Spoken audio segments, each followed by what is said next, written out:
Hey guys, happy Thursday. Scott Beebe, My Business on Purpose. These are the kind of days that I absolutely love. I got to have a little mastermind this morning.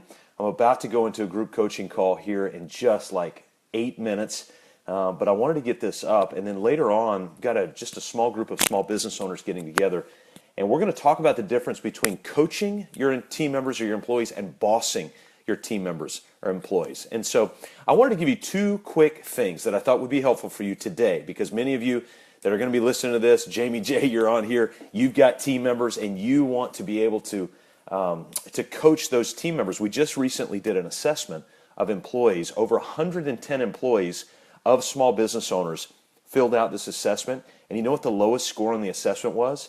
It's the statement, I am being coached and trained. And so we want to change that. So let me give you two quick things before I jump off and we go right into our group coaching call this morning. I'm so excited about it. The first thing in coaching your team members is really simple. In fact, I've already shared this morning with a dear friend of mine. First thing is saying this simple statement. Here's what I see.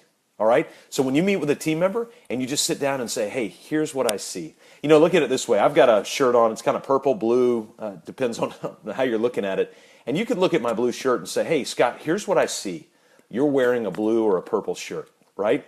Raz Schaefer, what do you see? Is this blue or is this purple? You can tell me. Jamie, you guys can look at that. So I'm wearing a blue or a purple shirt. Now, if you tell me that, that's just simply what you see. It's unemotional, right? It's not an opinion. It's just reality. That's what you see. Now, if you change that and said something like this, hey, Scott, I hate your blue shirt. I hate your purple shirt. Raz, you definitely say it's purple. So if you were to tell me, Scott, I hate your purple shirt, that's different, right? Versus just saying, here's what I see. Scott, you've got a purple shirt on, versus, hey, Scott, I hate your purple shirt. All of a sudden, you've brought emotion into the discussion, and it's much, blurple, it's much more challenging to kind of create this atmosphere of trust when all you're talking about is opinion, okay?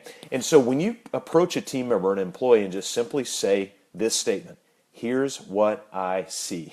Craig Ehrman, you said you're colorblind. Come on now, here's what I see.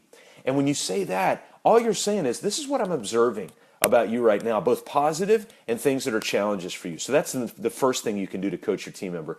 The second thing, and this is really powerful, is just simply saying, now here's what I need you to do. So the first thing is, here's what I see. The second thing is, here's what I need you to do. So imagine when you're sitting with a team member maybe once a week, and I heard this from somebody, I just cannot remember who it was, or I give them credit for it. So this is not coming from me. This is just something I've learned from somebody else. But the first thing you can say when you sit down with a team member is, hey, here's what I see. And then you just talk about what you see. The second thing is, hey, now, based on what I see, here's what I need you to do. And you can always check in the middle for you. So listen, those are two really quick things. In fact, all of you have team members. For those of you who have team members and employees, I challenge you to go today to one person who reports directly to you. And I want you to sit down with them and say, hey, I just want to chat with you for about 5-10 minutes. And the first thing I want to do is I want to just share with you what I see. All right? Here's what I see. The second thing is, based on that, here's what I want you to do. So hope that helps you guys today, how to be a better coach to your team members and not so much a boss to your team members. Because frankly, at the end of the day, we don't want to be bossy. We want to be more like coaches to the people who we have the privilege of being able to work with. All right, guys, I got to jump. I get the privilege of going to sit down for about an hour or so with small business owners as we go through our coaching call.